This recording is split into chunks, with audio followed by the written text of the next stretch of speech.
Naglakbay siya pabalik sa kanyang ama. Alam niyo po mga kapatid, ang ating pong panahon ng Kwaresma ay isang paglalakbay.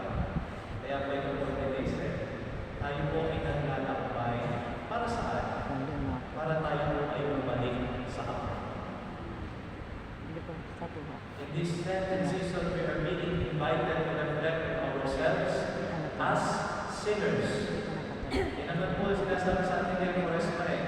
Pag nilaya natin ang sarili natin bilang mga makasalanan, the many moments of our lives, nagkakamali tayo, gumagawa tayo ng kasalanan, nagkukulang tayo sa Diyos